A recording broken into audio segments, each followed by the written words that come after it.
Hi, this is chapter 8 of chemistry. Chapter is titled Bonding, General Concepts. And this is probably the most important chapter in the book thus far. We're going to build a lot on the knowledge that we've accrued thus far. And it's going to be probably the densest chapter, no pun intended, but the densest chapter we've encountered. So I'm going to try to do it in under 2 hours, but if it takes longer than that, so be it. But it's crucial, especially if you're interested in pharmaceuticals, and that's the purpose of your study as it is mine. It is crucial that you understand everything, virtually everything in this chapter, which I don't say about the other chapters, so stay tuned and stick to it. So anyway, one of the things that we observe in nature is we almost never see pure elements in nature. So you'll never see oxygen as a monoatomic element. Elements are pretty reactive, so you're never going to really see monoatomic oxygen or monoatomic fluorine or things like that in nature, simply because we see compounds instead. We see molecules in nature when we observe nature. And so how these molecules, which are formed of bonded atoms, how these atoms form bonds is pretty complicated, and it's something that we have to study in exquisite detail. And it really is the essence of chemistry, is bonding. So this chapter about bonding is going to be really, really important as we try to figure out bonds and when we see bonds. So anyway, one of the fun things here that we're going to tend to understand a little bit at the end of this is if we take a drug, I don't know, let's take atorvastatin and Lipitor, and we see the chemical structure here. We're going to have a lot of fun. At the end of this chapter, we'll be able to describe each of these bonds, including this double bond here. And we certainly know enough of these atoms already, and some of these are functional groups that we understand. We'll be able to describe that. We'll be able to describe things like polarity, which we can already describe a little bit, dipole moments and things like that. And one of the things we'll learn that's kind of interesting is in pharmaceuticals, you tend to want a drug that's nonpolar. The more polarity you introduce, the more. The problem is that cells have a lipid bilayer, and if you know anything about lipids, they're nonpolar. So if you had a polar, cells are encased in a lipid bilayer. We'll learn that in biology, but they look like this. They sort of look like a sandwich, and the sandwich is lipid based. So there's a space in between that you can slip a drug through if you make the right size drug.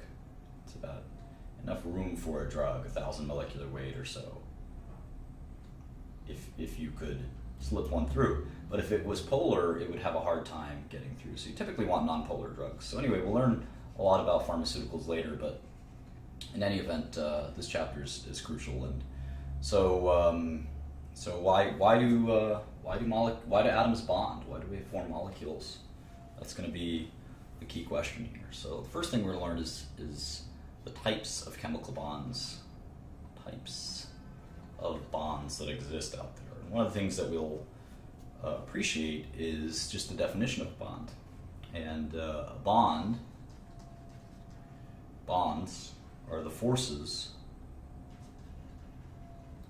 that hold atoms together. That makes sense. Of course, in finance, bonds are obligations or debts, so it's fun to see that word all over again.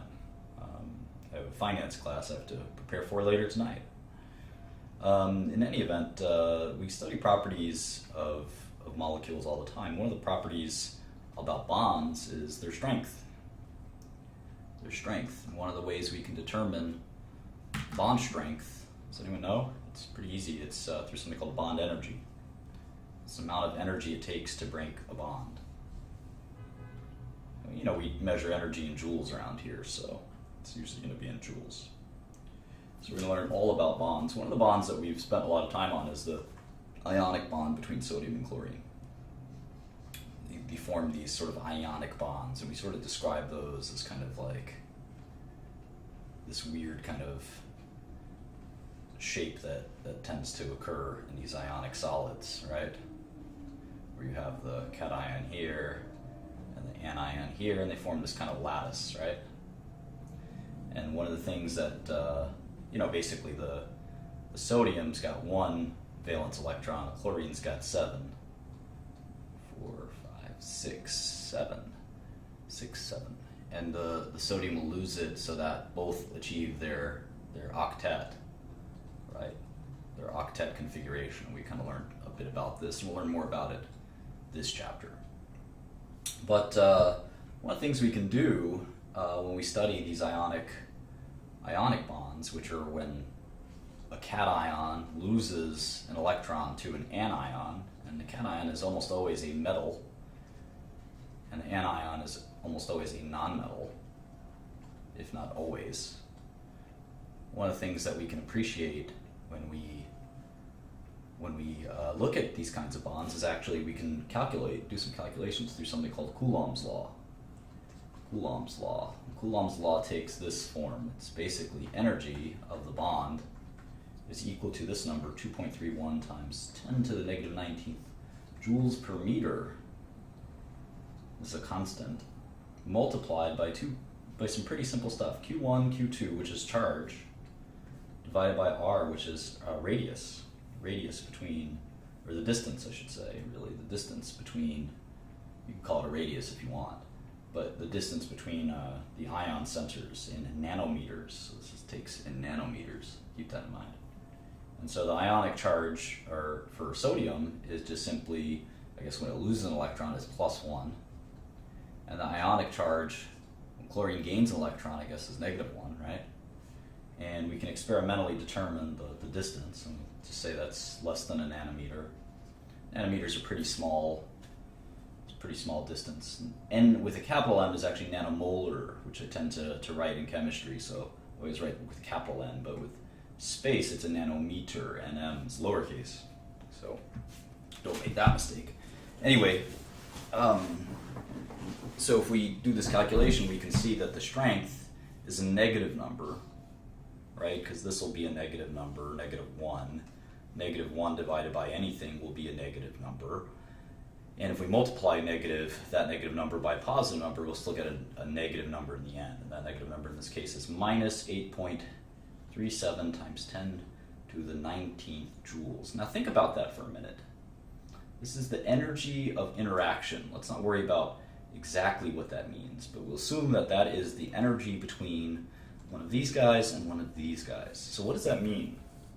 It's an exothermic reaction, right? This will release energy. This bond will release energy. Why is that?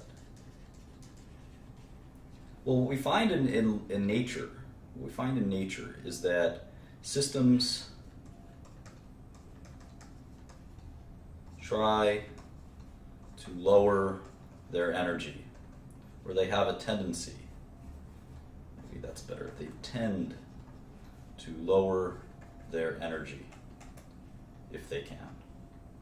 They sort of have that nature. That's the nature of all systems. So if these two ions can, they will release energy, and that energy is negative here. Right? They have much lower energy once they're bound. And you'll notice in Q1 and Q2 of these ions, if you had two positive ions like sodium plus, they would actually repel each other, right? This would be a positive number. So it would take a lot of energy. It would take a lot of energy to bring two positively charged ions together. And this should make a lot of intuitive sense when you look at Coulomb's law and you say, if they're the same sign, ion, same charge, it's going to take me a lot of energy to push them together. And in fact, the closer I get in space, the harder it will be. Whereas if they're the same charge, if they're the different charge, then it's easier, they'll lower energy when they bond. So that's a really important sort of concept, and we're gonna say that the system will always try to achieve the lowest energy possible by behaving in whatever way will allow that.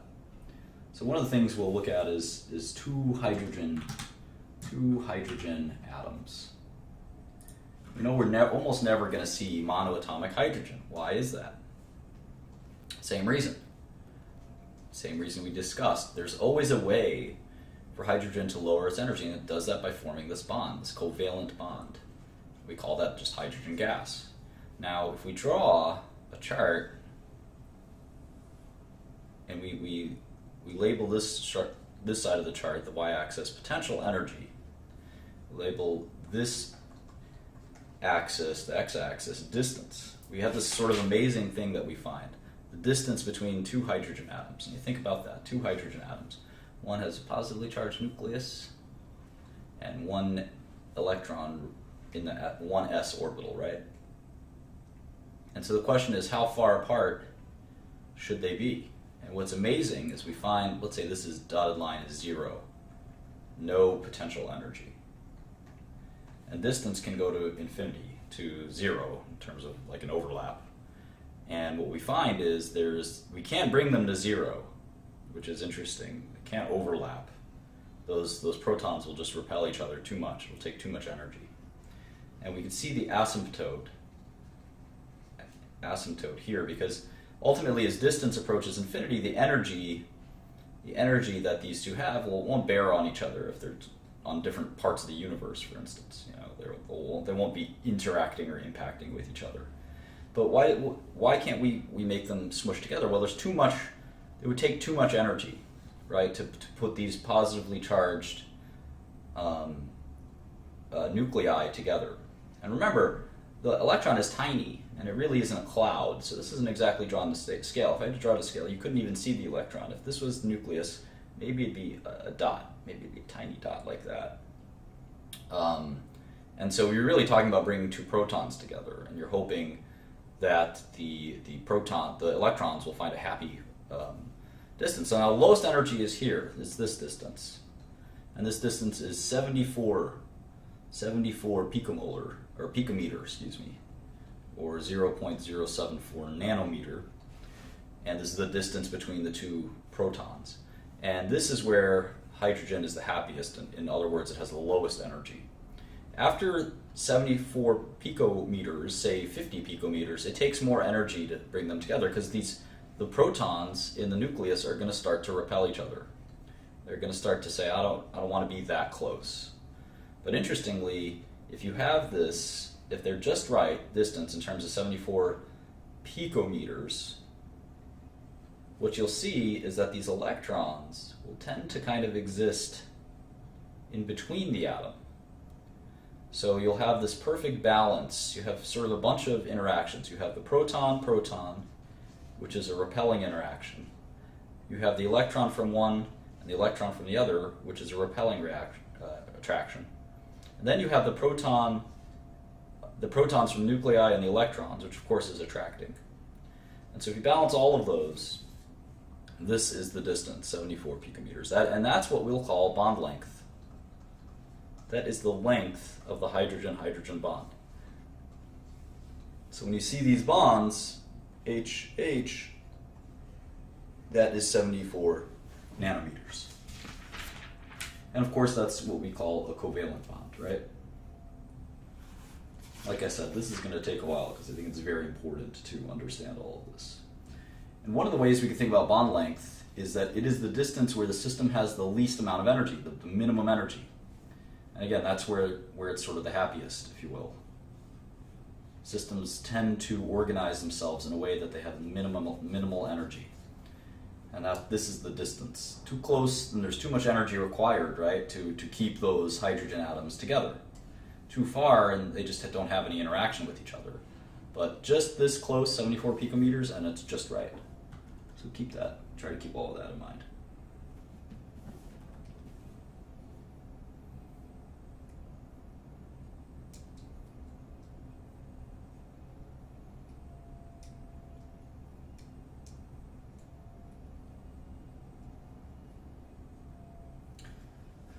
So, covalent bonding, we looked over this a little bit. This is a good example of covalent bonding, is when two nuclei share electrons, right?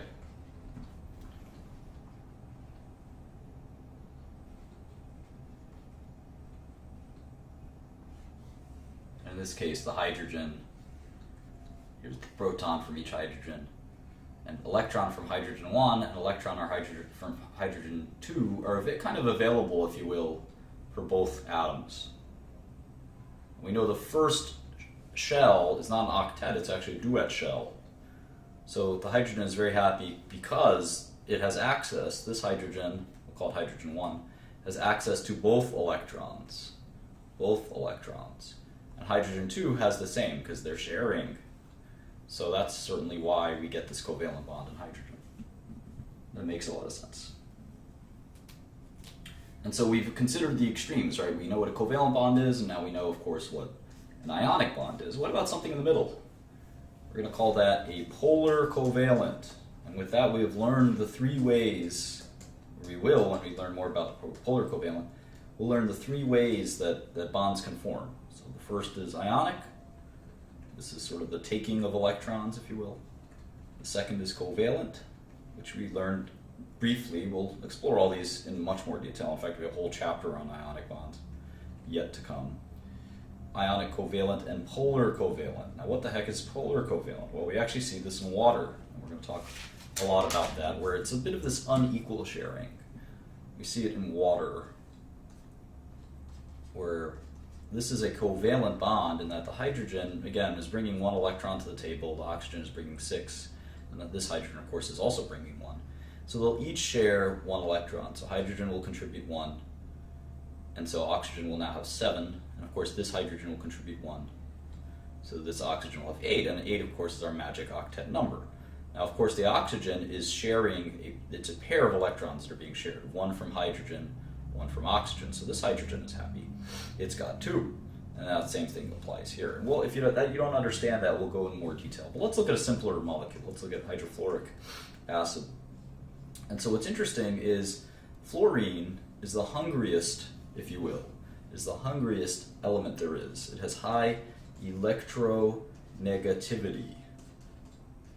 And this makes sense because if you know fluorine, you know it's a halogen and it's got 7 electrons. So it's just one more, it's 1 left. It's got 1 left to get that electron. It's sort of like being very thirsty. You know, if you've ever ran a couple of miles or something and you're just really, really thirsty for water, you do anything for that water.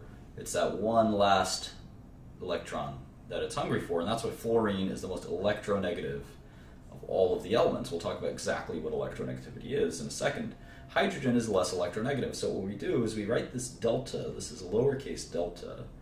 We're used to uppercase delta meaning change in many sciences, so this is lowercase delta. What we say is that this is lowercase partial charge. Lowercase delta is a partial negative charge. This is a partial positive charge.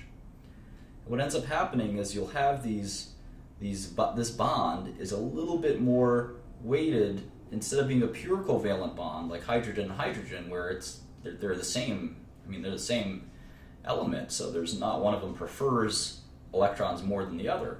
But these are different elements, and fluorine definitely prefers electrons more than hydrogen. So there's this partial charge. It's not quite ionic. It doesn't rise to the level of ionic, but it's closer than a full covalent bond or totally equal sharing. So it's a little unequal, is one way to put it. Now, if we draw, this is kind of a cool picture in the book. I can't show it to you here, but it's on page 356 if you have the book. And if we take a electrical field and we draw, say we just draw, this is, of course, is fluorine and this is hydrogen. So there's one big one, one small one. Let's say we have this as a gas and it's just kind of floating around, right? It's just floating around. It's all random. And now, if we have an electrical field and we turn on that field, let's say, and this is the negative side of the field, this is the positive side of the field, what will end up happening is that the partial positive charge will orient towards each pole, if that makes sense. So we'll see, and this is a really important concept, so if you don't understand this, see, these are all random. They're facing all different directions. But when we turn on this electrical field, it'll look like this. Because the hydrogen will be slightly positively charged. Why? Because the electrons, remember, hydrogen brings 1 electron to the table. Fluorine brings 7. Fluorine wants 8.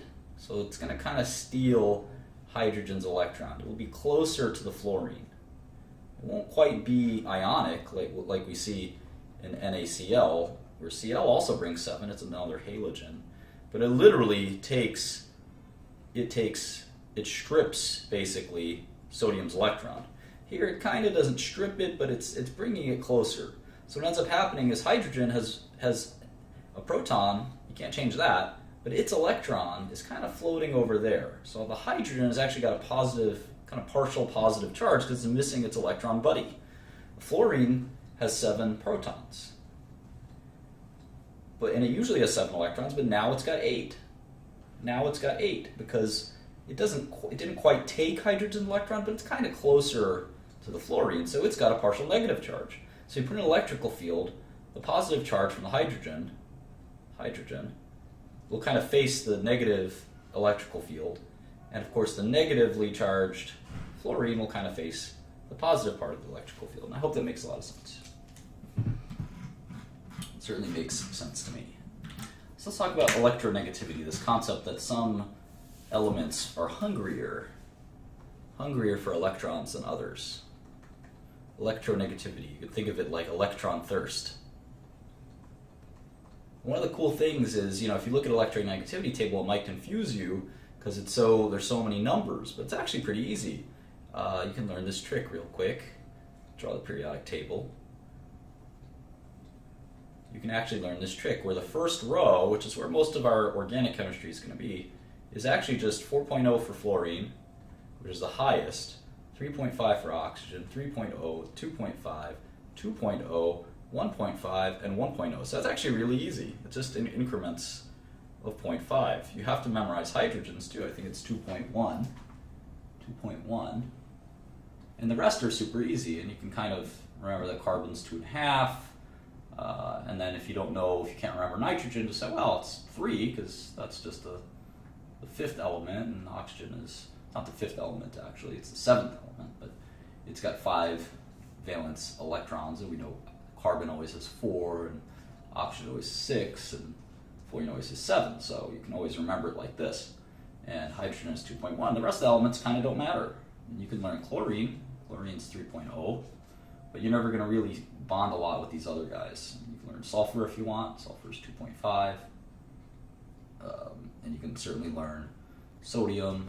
It's 0.9. You kind of get the trends, which is important, because what you find is that electronegativity goes down as even within one group, because what ends up happening is these atoms just get bigger and bigger, right? So they attract their electrons less and less just because they have so many. They have so many that the outermost shells just aren't going to hold on to electrons the same strength. So you see, as you go to the left, of course, they're less electron hungry. In fact, as you go to the left, they want to give up electrons. Lithium and sodium, they all want to give up electrons. So, and as you go down, the atomic radius, just the nuclear radius, is so big, right? I mean, could you imagine 16 protons or 32 protons, that one errant electron? You're just not that hungry anymore for that one errant electron because it's so far away from this positively charged nucleus. And I hope that makes sense. So what exactly is electronegativity? Well, we kind of use it on this relative scale, but there's actually a way to calculate it. And Linus Pauling, who's a very famous scientist, actually came up with this equation. I'm going to go through it, and if you don't fully understand it, I think that's okay, but it's got a little bit of scientific beauty in it if you want to stick with it. So he calculated that there's this expected, he took hydrogen and he said if you bound it with any element, and if you took that expected bond energy, and he found this kind of, he tried to derive that. So he did this equation, and it's average. Anytime you have two things, it's an n divided by 2, it's an average. So he said, I'm going to take the hydrogen-hydrogen bond energy and element X, whatever this is, and that bond energy. And I think the bond energy of HX, expected bond energy of HX, is going to be the average of a hydrogen bond to a hydrogen bond, or a hydrogen to a hydrogen, that bond energy, with element X covalently bound with element X.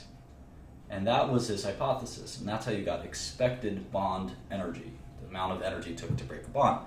So then he got electronegativity by saying, I think the delta, whatever I find between the actual, I can measure it actually by actually breaking the bond, and net it out from whatever this expected energy was, H minus X expected. That's what he said the electronegativity was. And if you stop and you think about this, it's kind of cool because it sort of says, it all makes sense. It's sort of like a math proof. It makes a ton of sense. Here, you get this sort of reasonable explanation for what the expected energy is, and then the delta is kind of how unexpected, it's sort of like a measure of the amount of unexpected electronegativity or electron hunger.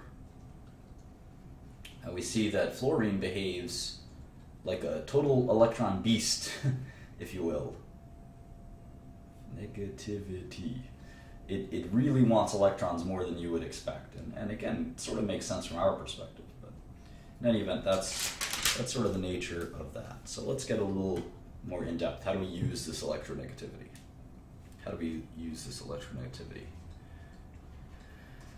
Well, this is where we'll talk about polarity and dipole moments. They're not hallmark moments, they're dipole moments. So we take that hydrogen, this hydrofluoric acid, HF, and what we find is that it looks a little something like this. We've got the hydrogen here, we've got the fluoride here, and we have this sort of, we're going to draw this arrow, and of course this is the partial negative charge and this is the partial positive charge. And this is how we draw the dipole moment. It has a dipole moment here and a dipole moment here. And this means it's polar. It's polar because the hydrogen is a little less, it's more positively charged, and the fluorine's a little more negatively charged. So this end of the molecule is positively charged, as you can see here, and the way we draw it is it's going to point to the negatively charged side. And if this confuses you, the best way to think of it is, again, with an electrical field. If this is a negative electrical field, the hydrogen's going to line up this way. If you flip the electrical field, which I think you can do with a switch or something, the molecule would turn around. It would flip around immediately, and it would be a fluorine here and the hydrogen here, because the partial charges would be flipped as well. I hope that makes sense. So, and this makes a ton of sense. Any diatomic molecule with a dipole moment will be of course a dipole. That makes sense, right? But what about things like water? So water, oxygen is very electronegative. It's up there with fluorine, right? Fluorine's 4.0. Oxygen isn't far behind, with 3.5 is one of the highest electronegativities. One of the highest. So anything with oxygen, you're going to tend to see a dipole moment where the oxygen is going to hoard those electrons. In this case, it's hoarding two of them. And this oxygen is a partial positive, and this oxygen is a partial positive. We're going to see that this actually relates. This is going to relate to the bond length and the bond angle. Bond angle here is 104.5 degrees for a reason. And the dipole is interesting. The dipole actually looks like this.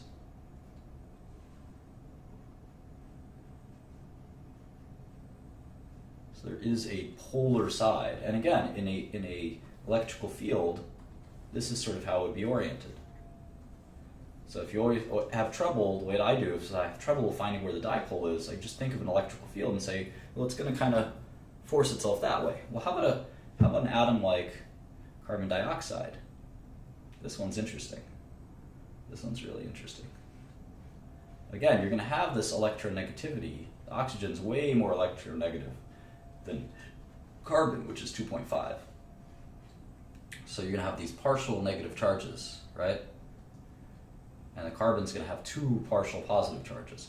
But how can it orient itself in an electrical field? It really can't. In fact, carbon dioxide does not have a dipole. There is no dipole here. No dipole. Because ultimately there's no way to orient it in 3 dimensions so that it would adhere to the electrical field in a certain way. It doesn't matter how you arrange it. You could rotate it 90 degrees, 100 degrees, it doesn't make a difference. So we can do a little bit of an example. They're asking us to draw dipole moments in a series of molecules. Let's try it. First one is hydrochloric acid, an old friend of ours. Well, I think this one's pretty easy. You're going to have hydrogen, you're going to have chloride, and you're clearly going to have the chlorine hoarding that electron, right? Because I think chlorine's electronegativity is 3.0, hydrogen's is 2.1. So you're definitely going to have a dipole. So the chlorine's going to hoard the electrons, it's going to have a negative here, hydrogen's going to lose its electron partially, positive here, and it'll look a little like this. That makes sense. Okay, cool. What's next? They're asking us for Cl2. Cl2. Well, this is pretty easy as well. This is going to be a covalent bond between two chlorines, and anytime you have the same element, the same atom, you're going to have no dipole. The whole point of a pole is that there's some unequal sharing, and anytime you have this, they have the same exact electronegativity, right? So 3.0 minus 3.0 is 0. They have the same hunger for electrons, so one of them can't have more or less than the other. SO3 is interesting. This is interesting. So O, remember, oxygen is 3.5, and sulfur is actually just 2.5. So again, you're going to have a hunger for electrons. You're going to have a hunger for electrons. So if we have sulfur here in the middle, let's just draw it like a triplanar, I guess. You're going to have all these partial negative charges on the oxygens. And sulfur is actually a 3 delta plus, 3 partial positive charges. But there's still no way to really orient this in an electrical field. Where would it point to if you made this electrical field? I don't know that you could have it point in any preferential way. The charges all kind of cancel out, so there's no dipole here as well. There's no dipole here as well. How about methane? We look at methane a lot in organic chemistry. We've got carbon, which is 2.5. We've got oxygen, which is not oxygen, sorry, this is hydrogen. Methane, it's just 2.1. So you have a slight unequal charge. In fact, the carbon's going to be hungrier for the electrons than the hydrogens. So the hydrogens are going to have this partial positive charge. Carbon's going to almost act like an oxygen, which it doesn't. It's not used to acting that way. It's going to have 4 partial negative charges. And again, no good way to orient this in a field. It would be the same if the poles were reversed. It would orient itself the same way, which makes it no dipole. How about H2S? H2S. This is interesting. We know hydrogen is 2.1. We know S is, I think, 2.5, right? So S will be in the middle. It's sort of like H2O, except with the sulfur. And we know that it's going to be a bent shape because the electronegativity is different. So it's going to hunger for electrons a little more than the hydrogen.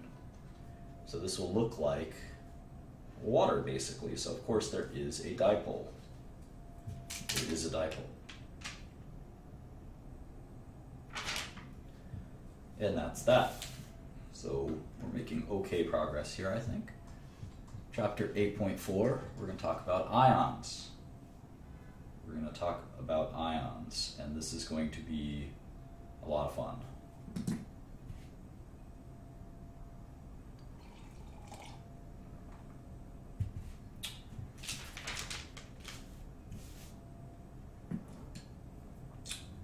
So let's see, what are they trying to tell us here?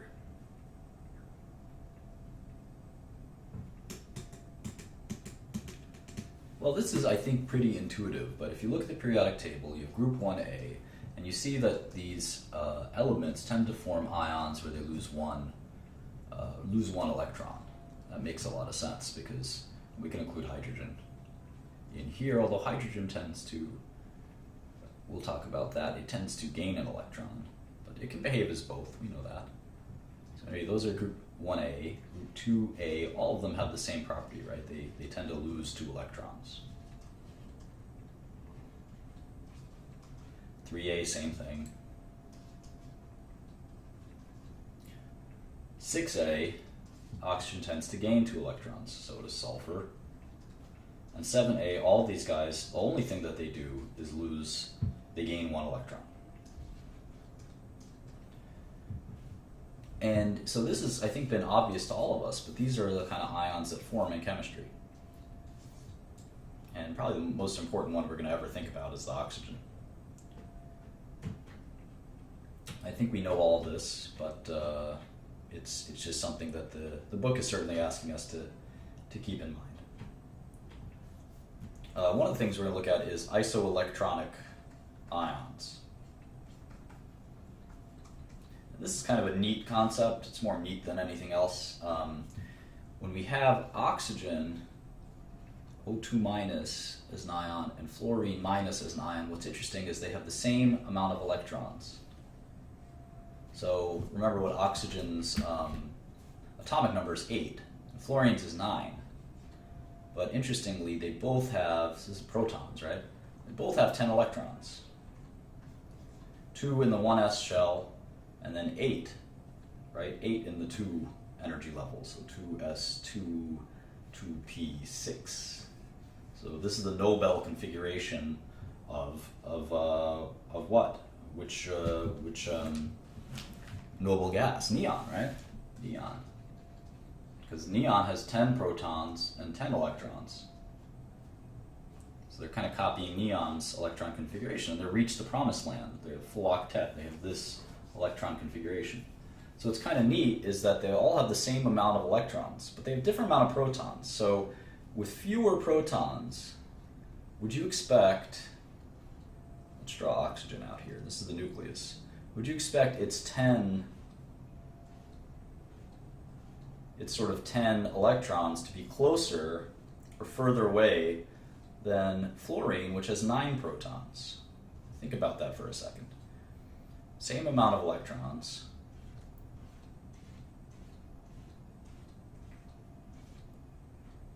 but more protons. So I'd say if there's more protons, it's going to draw them in more, right? That makes a lot of sense.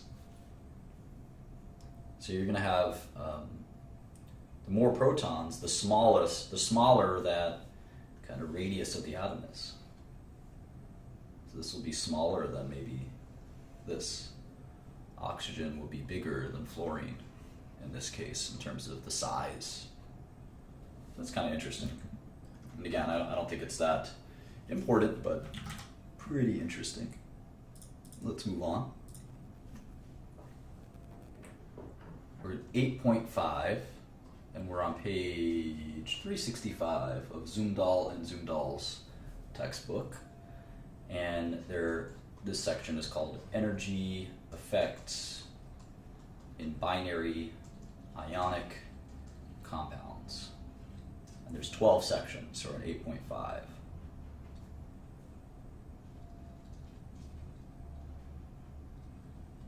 Okay, so we're going to do a fun example here. We're going to learn quite a bit, I think.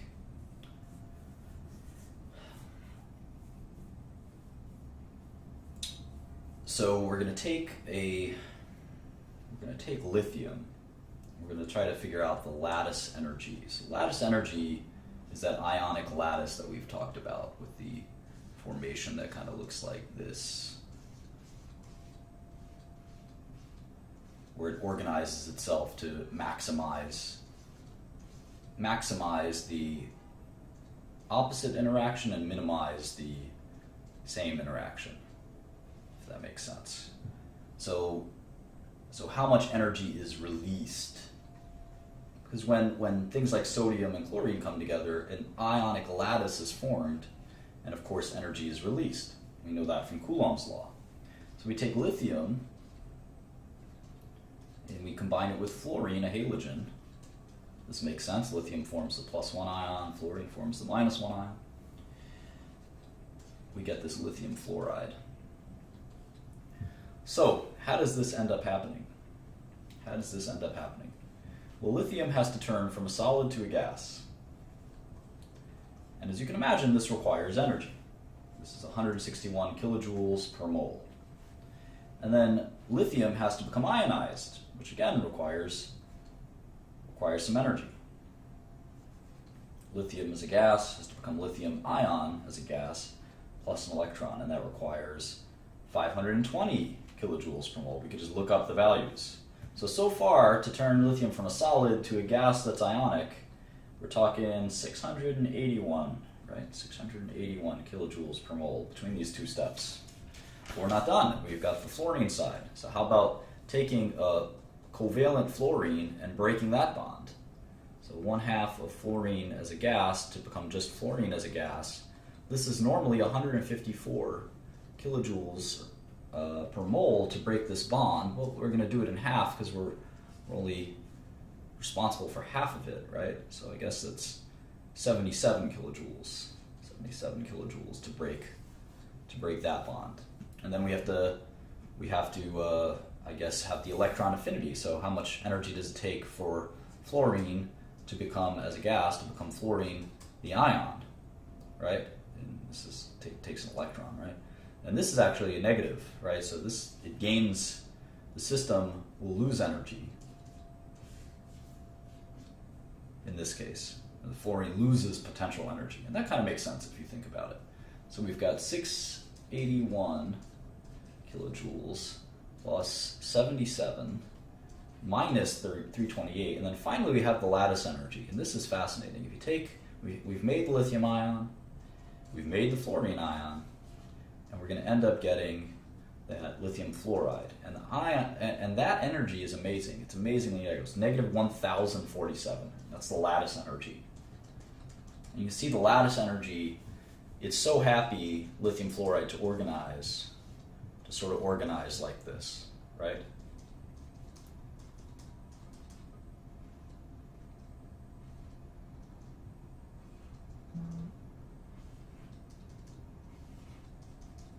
This is the lattice, the ionic lattice. And so the lattice energy, this is the lowest energy possible configuration. These are really high energy, potential energy elements, and they're very high potential energy ions, but then they organize themselves in this way, and they're very low energy. So the total amount is negative 617 kilojoules per mole. This is a pretty cool concept, and it directly relates to Coulomb's law. All right, let's keep going. I'm on page 369. We're going to talk about section 8.6, which is the partial ionic character of covalent bonds. And if this kind of blows your mind, that's okay. It's not that important, but it's one of the things that we're going to learn is that there's really no such thing as a truly ionic bond. Even the most ionic bonds have some sharing and some covalent nature. So we're going to say that how much of something is ionic, and then we're going to look at electronegativity down here.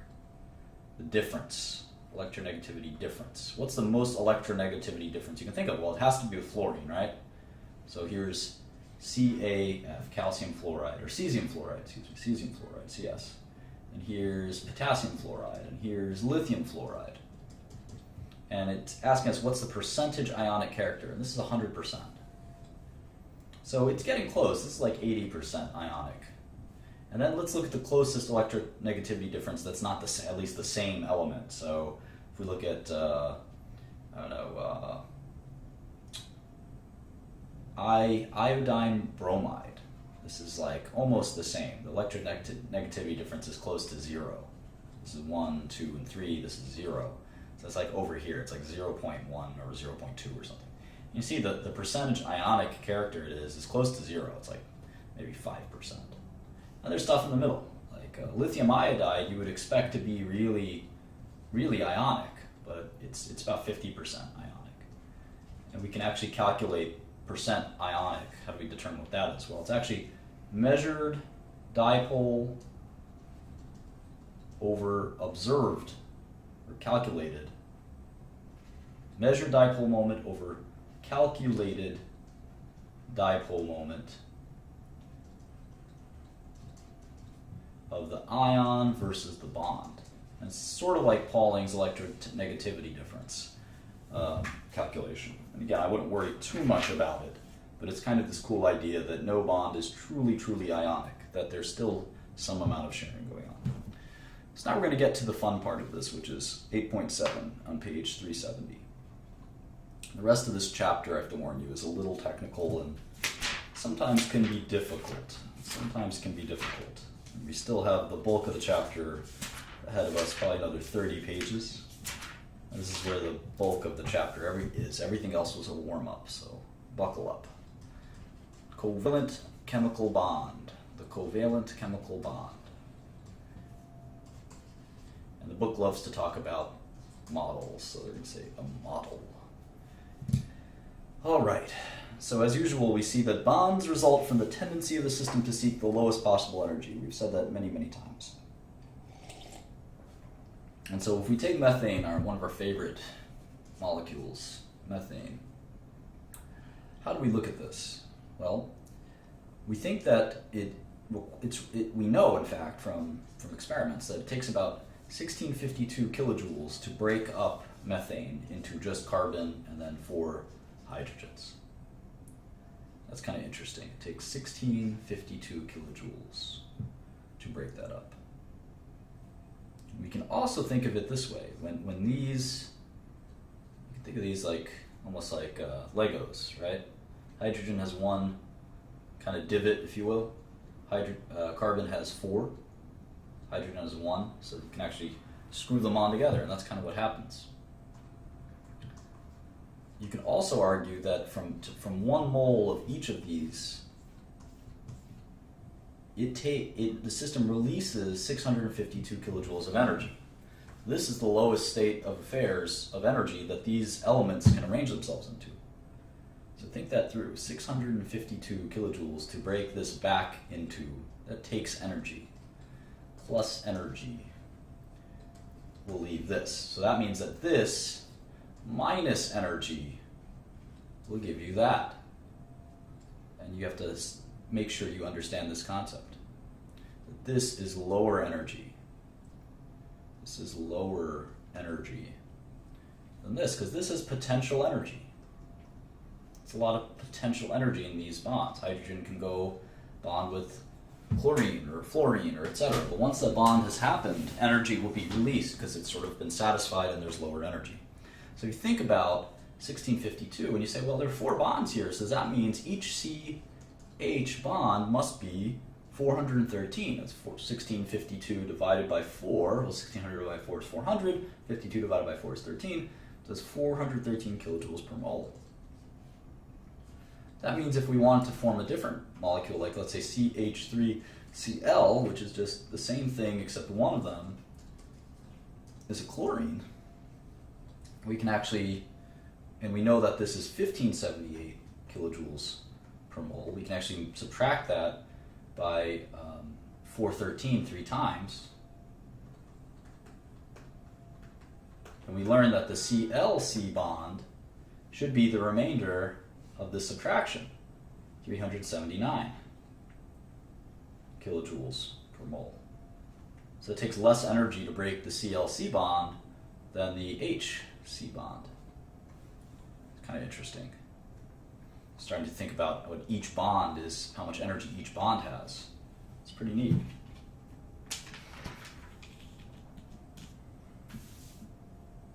So let's look at 8.8. We're really going to try to drill this point home even further on page 373. Or at 8.8, covalent bond energies. We'll take that methane again. So one of the things we find in methane, so many contradictions in chemistry, but one of the things we find in methane is to break that first methane bond to get some CH4 to CH3, of course, that extra hydrogen. It's going to take 435 kilojoules. Then to go from CH3 to CH2, extra hydrogen, it's another 453. It's a little bit more. And to go from CH2 to CH, it's 425. And the final step, to go from CH to just plain old with carbon is 339. So we find that the total is still 1652, and the average is still 413. We can see that each bond has a slightly different energy. Like this one's pretty different. And the reason for that is that the bond strength in energy terms, is always in energy terms, the bond strength is really a function of its surroundings. So one of the things we find is that CH bond on average is 413, but depending on its circumstances, it can be pretty different. So a good example is, let's look at this molecule. The CH bond energy in this molecule is 380, not 413. In this molecule, it's also 380. In this molecule, it's 430. And in this molecule, you should recognize this molecule, it's 410, which is pretty close to 413. So it really depends on its surroundings, and it doesn't mean that this is worthless, but it's a good guide, right? CH is 413. That doesn't mean that, occasionally it can be slightly different, but it doesn't mean that we don't think this information is valuable. It is, and these are all we've been talking about single bonds. We'll learn in a second that there are such things as double bonds and triple bonds. We'll explain what those are in a second. But on page 374, we actually have average bond energies, and they show us that a hydrogen-hydrogen covalent bond is 432. They show us that a hydrogen-fluorine bond is 565. Let's look at a few more. Carbon-carbon, that's going to be an important single bond, 347. How about a really ionic bond? What about that? That's HF, that's pretty ionic. How about let's see, oxygen and hydrogen? That's 467. I wonder if we've got a really ionic bond. Well, we are in a covalent bond chapter, right? So carbon-carbon is 347. Carbon double bond is 614. A carbon triple bond is 839. How about a carbon-oxygen bond? Oxygen is more electronegative, right? It's 358. It's about the same as the symmetrical bond. Same amount of energy, roughly. That's pretty interesting. All right, so let's do some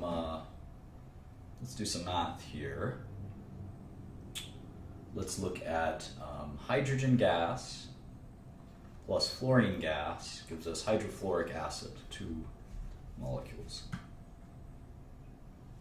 So let's think about that. How does that work? Well, one of the ways we can calculate this is by looking at the delta H, and the way we can express that is the sum of the bonds broken minus the sum of the bonds formed.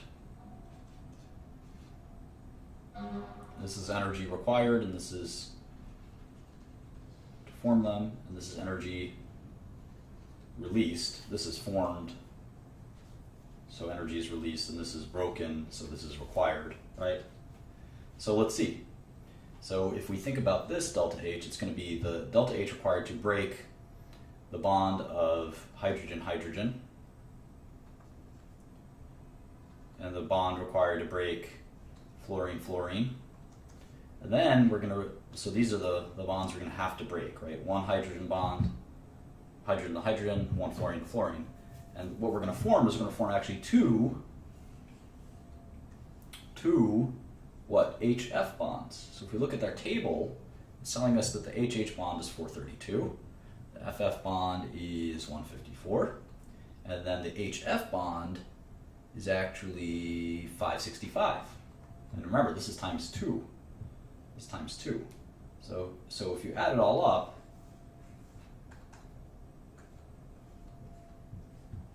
this is negative 544 kilojoules. So this reaction is a very naturally occurring reaction. It's highly exothermic. The system releases energy, and the system releases energy, and it achieves a lower energy by doing so, right? All right, let's move on. I think this is actually pretty efficient.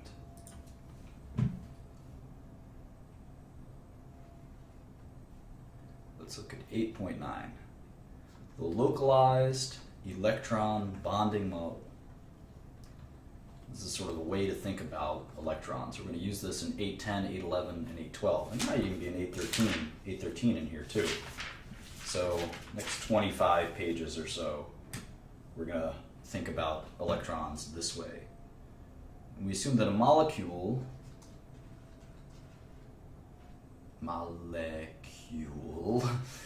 composed of atoms, a molecule is composed of atoms bound together by sharing pairs of electrons using the atomic orbitals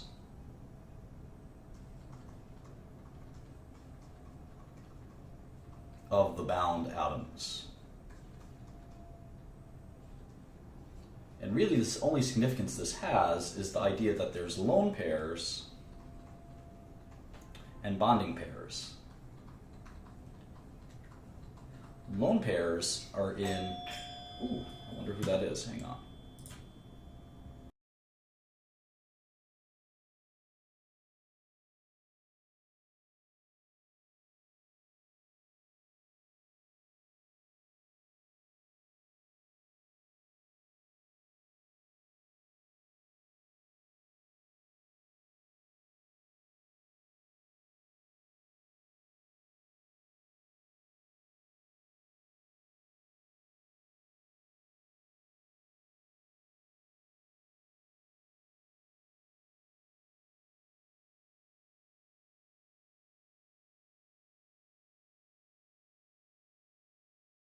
Sorry about that, special delivery.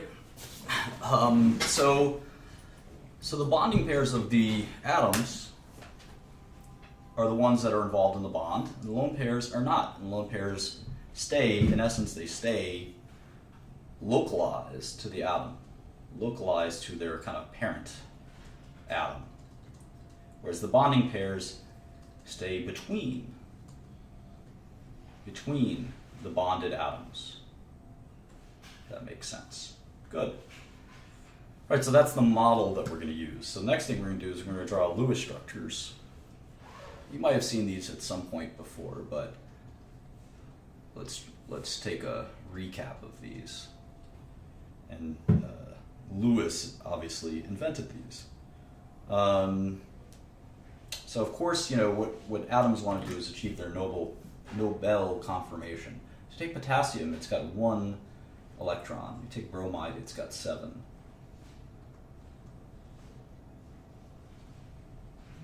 So this potassium will give up its electron, and then it'll look like this. Potassium will have achieved its neon, is it neon? Argon. It'll look like argon's electron configuration, and bromide will also have an octet and be satisfied. So this is the Lewis dots. We tend to show just the valence electrons. We omit all of the other electrons, so just the outermost shell. So you take a look at hydrogen, where you have 1 hydrogen here and 1 hydrogen here. You can imagine that what ends up happening is it's a covalent bond. I could actually draw this in colors. Let me draw one of the hydrogens in orange, so it's clear. This hydrogen is sharing 1 electron with the other hydrogen. This hydrogen has access, it's kind of interesting, it has access to both electrons. And this hydrogen has access to both electrons too. So they've actually satisfied their duet. We'll see these in octets as well. How do we see this in an octet? Well, let me draw a fluorine covalent bond. Here's the 7 electrons that fluorine brings to the table, right? Let me draw a second fluorine atom, and here's the 7 electrons it brings to the table. And amazingly, even though they both bring 7 electrons, they both can end up getting their octet satisfied. This is sharing 1 electron, and this one's sharing 1 electron as well. So they're sharing this pair of electrons. And this pair of electrons, this is what we were calling the bonding pair earlier. That's the bonding pair. And these guys are the lone pairs. Lone pairs. And it turns out that instead of drawing the dots, we tend to just do it like this. We symbolize a pair of electrons that are being shared with this dash. And if it's a double bond, we'll symbolize it with two dashes. We'll do that in a second. And you can still draw the lone pairs. Here are the lone pairs. They'll each have 3 lone pairs.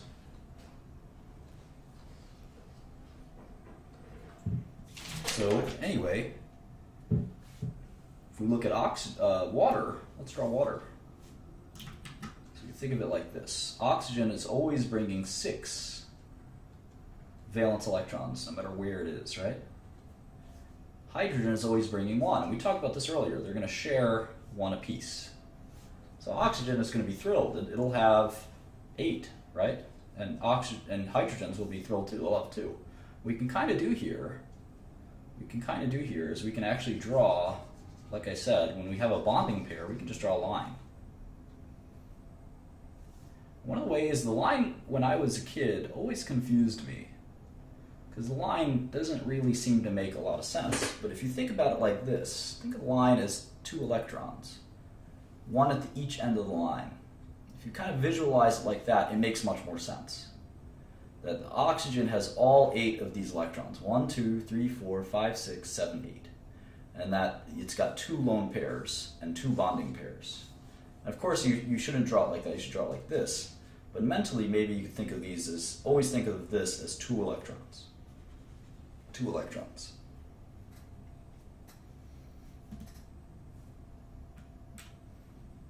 Now let's look at carbon dioxide. This might trick you. How can we draw this one accurately? Well, we know that carbon, let's draw the carbon in this kind of brown color. We know the carbon comes with 4 electrons. 1, 2, 3, 4. The oxygen is going to come with 6. 1, 2, 3, 4, 5, 6. 1, 2, 3, 4, 5, 6. And all of these guys need to get to 8. Right? They need to get to 8. So how's that going to happen? Well, oxygen is at 6, so it needs 2 more. And it can borrow 1. It can share 1. So if they shared 1,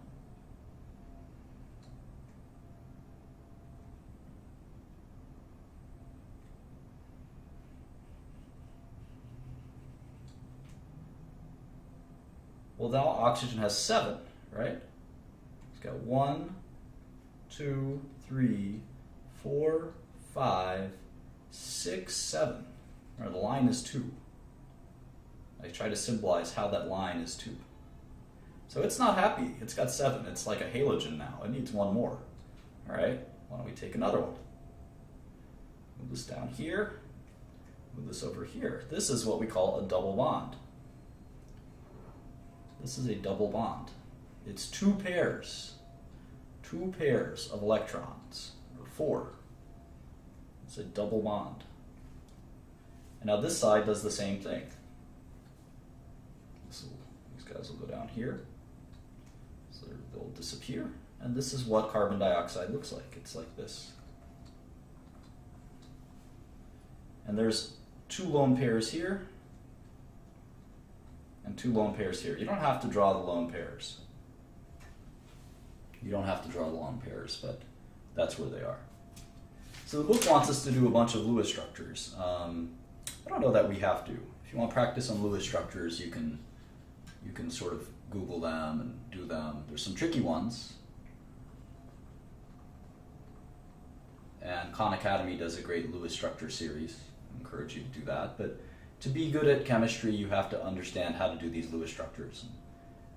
Triple bond is, as you can imagine, similar. There are exceptions to the octet rule. There are exceptions. Boron tends to be an exception. So boron can do some funky things, and it can have a valence of less than 8. Carbon, nitrogen, oxygen, and fluorine all obey the octet rule. On page 382 here. They all obey the octet rule. But boron and even beryllium tend to have exceptions to the octet rule. just these two. We don't see these guys a lot, but anytime you see boron or beryllium, you get a little nervous that they may not obey the octet rule. And then finally, anything in the third row or beyond, or they have a d orbital, so they can have extra electrons. They can contain more than 8 electrons. Now, most of the action in organic chemistry is in these elements anyway, so you can kind of respect the octet rule quite a bit. All right, let's look at one ion. It's a little complicated. Let's look at nitrate. We know that nitrate is NO3 minus, right? Well, how do we draw this bad boy? We can assume there's a nitrogen in the middle. You assume there's 3 oxygens around it. I think that's fair. Now, how do we draw this? Well, we know oxygen comes to the table with 6. It always does, right? So let's draw 6 on each.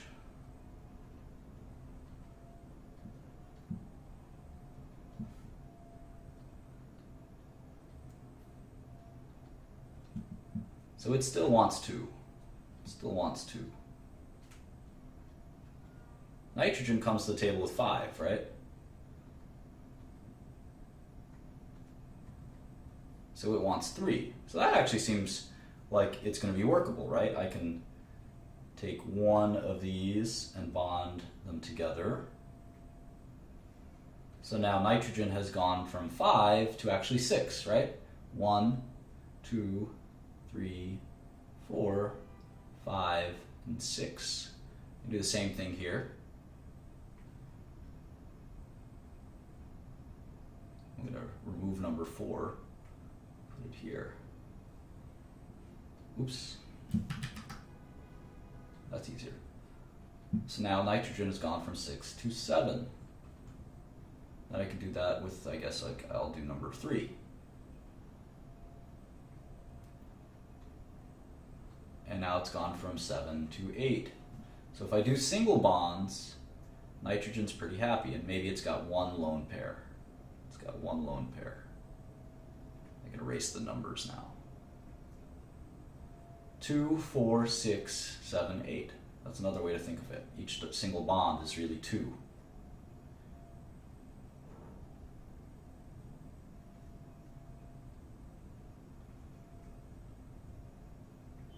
All right.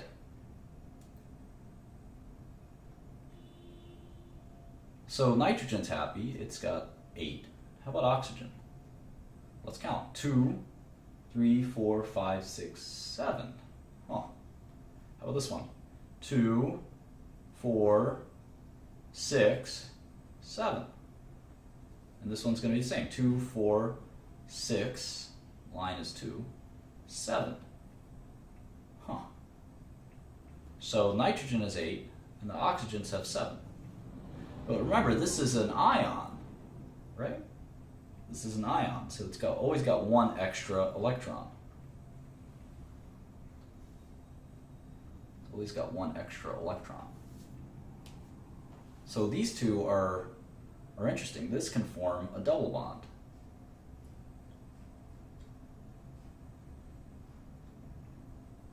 And then this electron also disappears.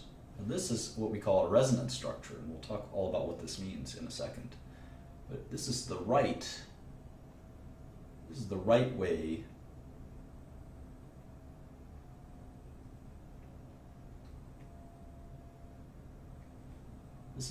way to draw this, amazingly. So what this is you've got 8 around the nitrogen, 2, 4, 6, 8. And you've got 8 around each oxygen, 2, 4, 6, 8, 2, 4, 6, 8, 2, 4, 6, 8.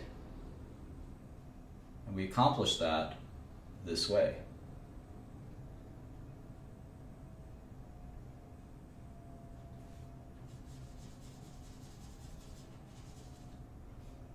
And what's interesting is this double bond can kind of flip to here.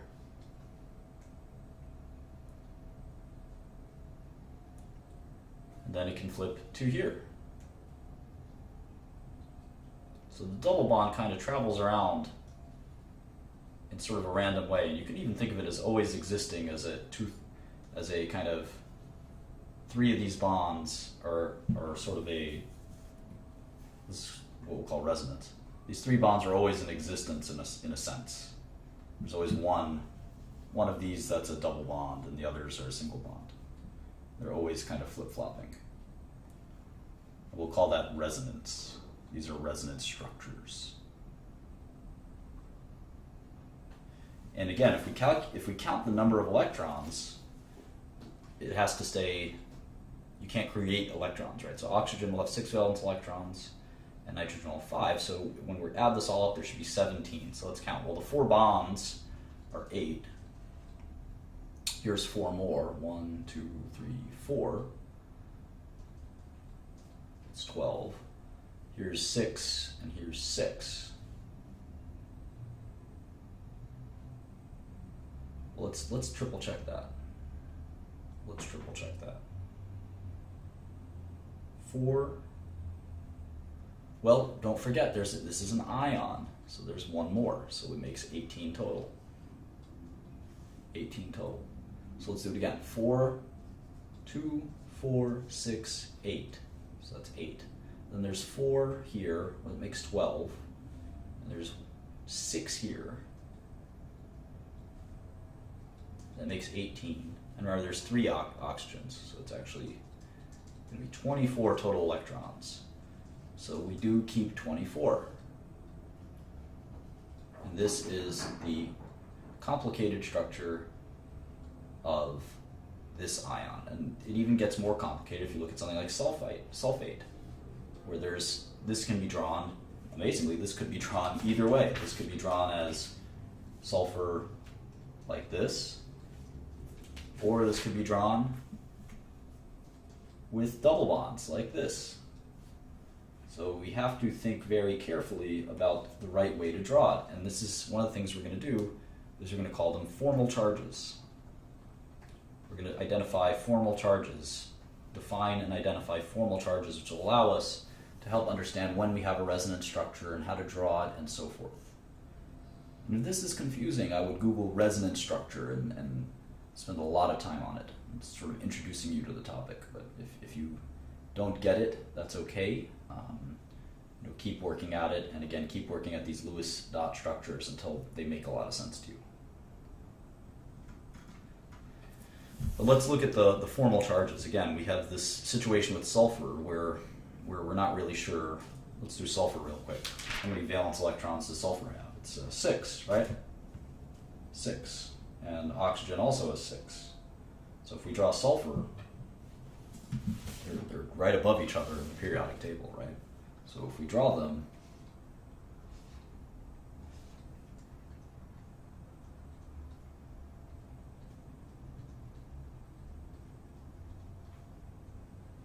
and remember this is a 2- ion.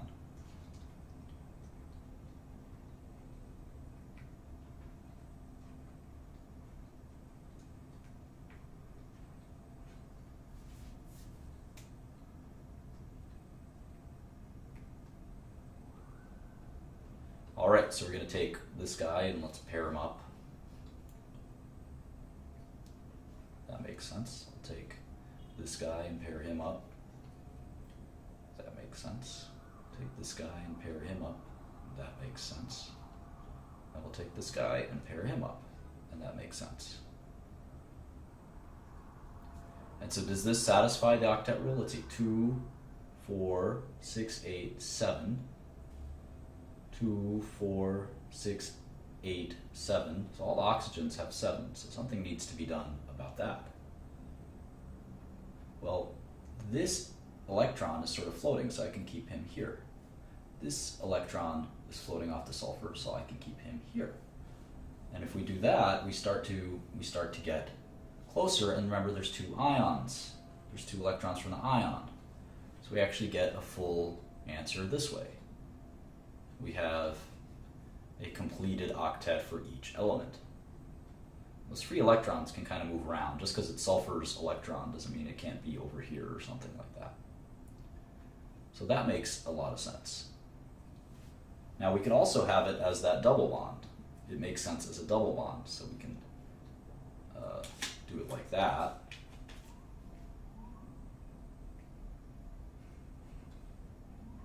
And the reason it can do this is because sulfur has a d orbital where it can have a little extra electrons.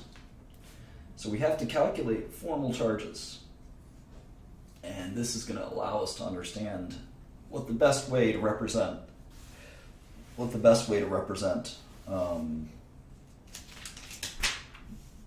Lewis structures are. So we'll have to calculate that. And the formal charge is the difference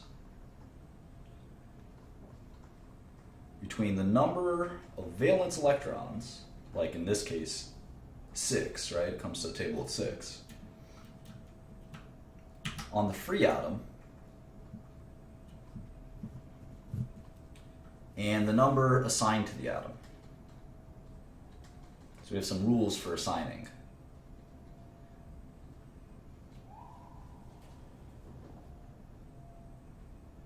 So what's the best way to assign it? Well, lone pairs belong to the atom in question.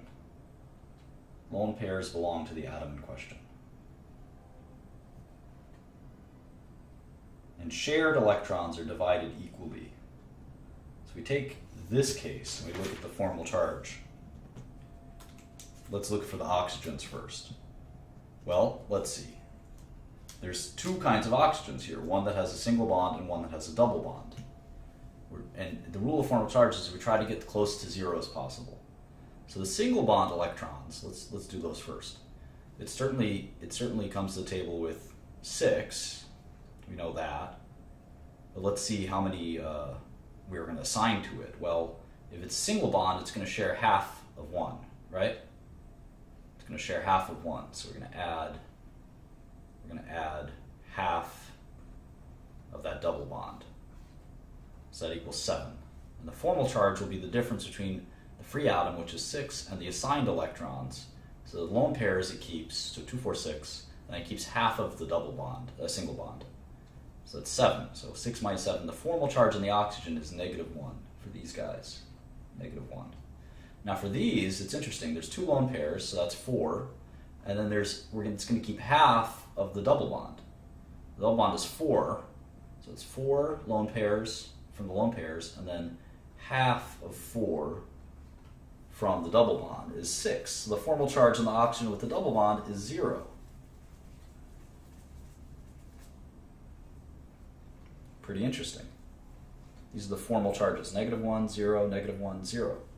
And for sulfur, let's see, well, it doesn't have any lone pairs, right? But it's got 6 bonding pairs. So it's going to keep 0 plus 1/2 of 12, which is 6, and its normal valence in the free atom is 6, so its formal charge is 0 as well.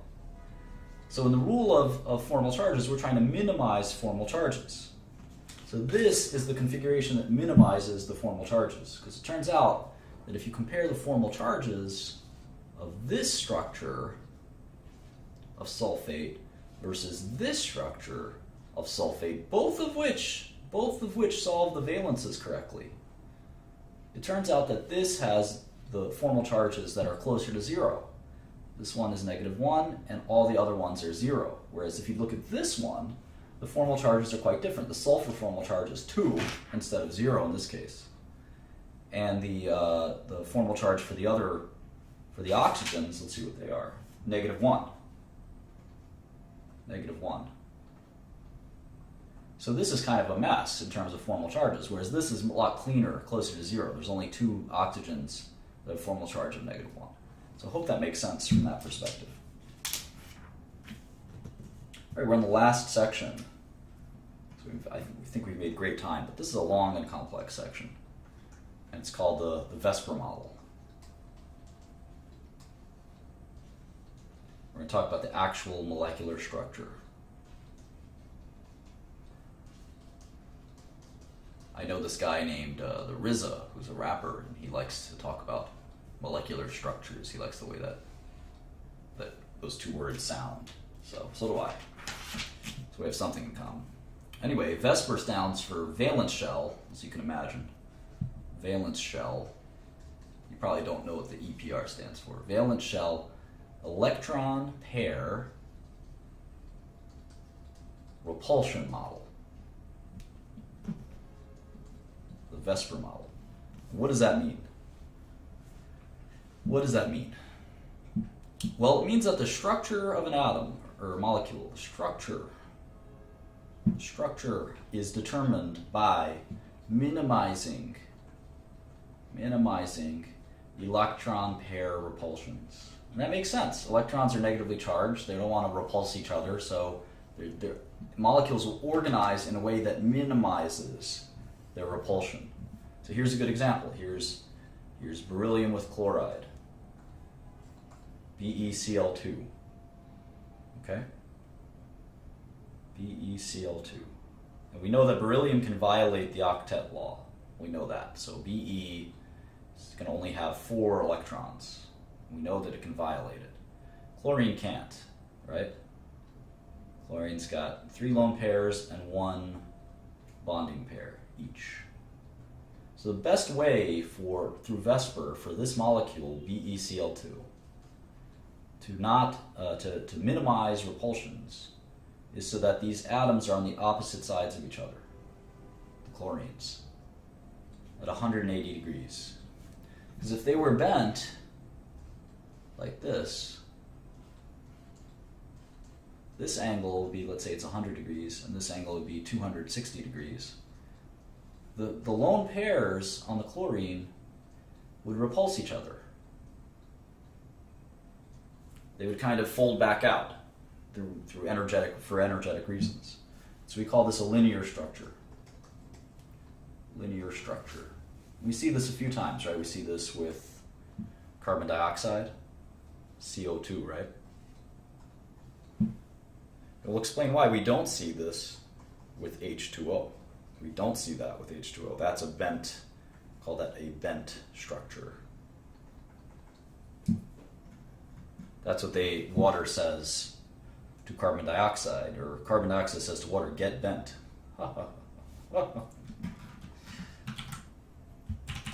Let's look at another one on page 390. This is a molecule called BF3. And remember, boron also can violate the octet rule. You can see here that it only has 6 valence electrons, and that's okay because it's boron. Only boron and beryllium are violators of the octet rule. They don't care about the octet rule. Fluorine behaves itself, though.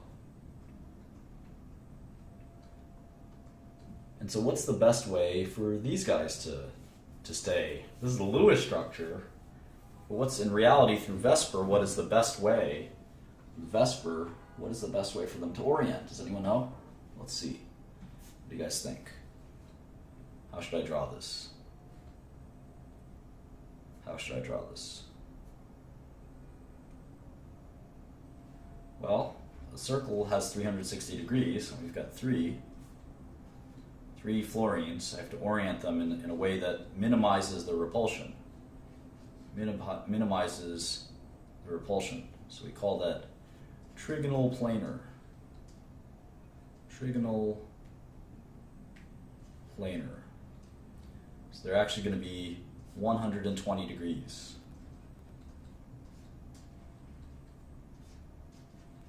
And that makes sense. It's like a triangle. They're equally separate from each other. This is boron. This is fluorine. This is the furthest they can be apart, because it has to equal 360. So if this was 100, this is 140, they would repel each other to the point where it oriented back into 120 degrees perfectly. Now here's a fun example. If you look at methane, this is 90 degrees, but in reality what we can do, this is a little crazy, is we end up having kind of you can see this dotted line kind of going out into space. You can actually have a 3-dimensional structure, which we call tetrahedral. Tetrahedral. And the lone pairs can go out into space in a way that's 109.5 degrees. That's the most you can do it in 3 dimensions. That's pretty cool. So we can predict a lot of these in a way. So why not? Let's predict water. let's predict water.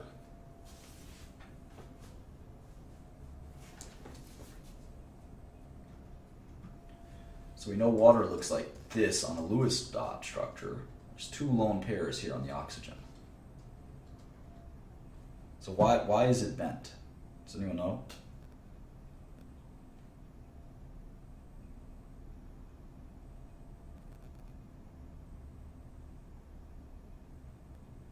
Why is it bent? It's interesting. Remember, there's two lone pairs and two bonding pairs. So we think about it geometrically. Here's the oxygen. It's going to have this lone pair up here. It's going to have up electron to down electron. Remember that from last chapter, right? It's going to have this same lone pair. So this is, let me draw these like this. This is this lone pair, and this is this lone pair. And they're in orbitals, remember that. They're in these orbitals.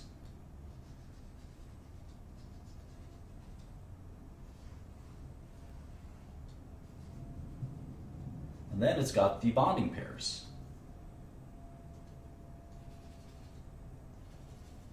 The bonding pairs are like that. This is actually like a tetrahedral.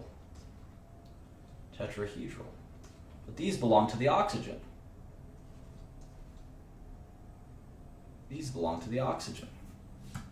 So what ends up happening is that it actually is a tetrahedral electron structure, but remember, these belong to the oxygen. So really it looks like this. Or that's why we draw it like that. It's bent. Isn't that fascinating? And here's the last important lesson is lone pairs, it's amazing, lone pairs require more room than bonding pairs.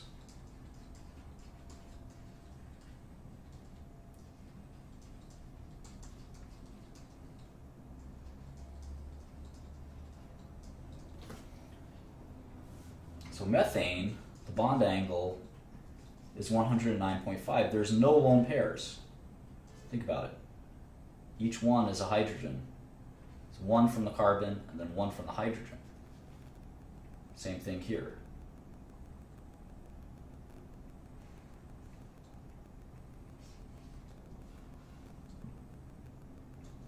No lone pairs. Each one is a covalent bond that's sharing with the hydrogen. But if we look at ammonia, there is one lone pair. Here's the nitrogen. And of course, we've got the three covalent bonds of the hydrogens. But there is that one lone pair from the nitrogen. And this guy needs its space. So these guys get compressed. Because the valence shell electron pair repulsion theory states that the lone pair needs as much space as possible. And water, of course, is H2O. It's got two lone pairs, and its angle is the smallest. It's going to pinch down. The two lone pairs will pinch down the other shared atoms. So that's kind of how that works.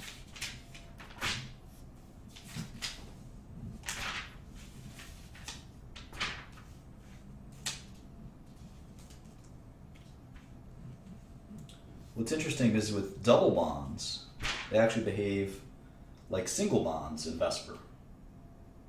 It's kind of neat.